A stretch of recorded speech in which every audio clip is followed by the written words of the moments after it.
রে তোরা সন্ধ্যার সময় খাওয়ান দিছে কাটা? হ্যাঁ আই শিউলি, শিউলি হ্যাঁ খাওয়ান দিছে করে? আব্বা তুমি মারা ডাইকো না, মার কোনো দোষ নাই, আমি নিজের হাতে লই লইছি। সারাদিন বাদাম মার মতন ঘুরবি আর বাড়িতে নিজের হাতে খাওয়ান লই লবি, দুইটা ইনকাম করে লইতে পারছ না? আরেকবার ইনকামে যে খাস তোর কি শরম করে না? আরেকবার ইনকাম মানে? আমি আমার বাপের ইনকামের টেদা খাই। কেডা তোর বাপ? আমি? আমার কোনো ভূত নাই, আমার প্রতি মন বাদামি হইতে পারে না। আব্বা আমি সারাদিন পরে খাইতাম বুঝি, এই কথাগুলো তো তুমি খাওয়ার পরেও কইতে পারতা। খাস কে রে? এই তুই খাস কে রে? তোর কি শরম করে না? পুরা ভাবে কামা করে বইয়া বইয়া খাস, তোর লাগে জীবনটা শেষ করে লাইছি, তোর কি আমার লাগে একটু মায়া লাগে না?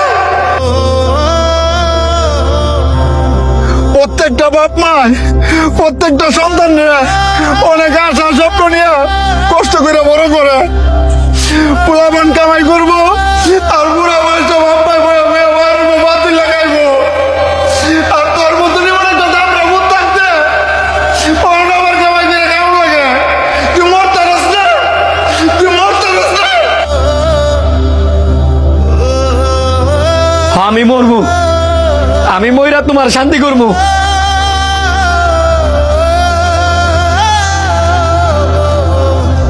আমি কি কম চেষ্টা করতেছি একটা কাজের লেগিয়া?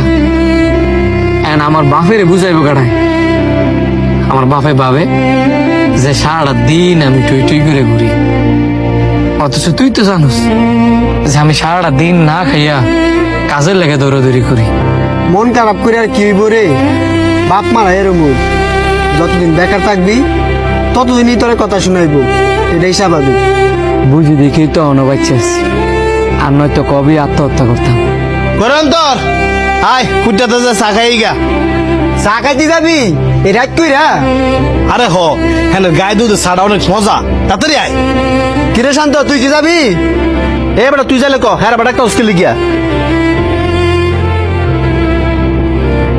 তুই যে হ্যাঁ আঙ্গলকে যাওয়ার কথা কইলি, হ্যালো কিটি আছে 10 টাকা খরচ করে, খাইল তো আইয়া ফ্রিতে আঙ্গল খায়।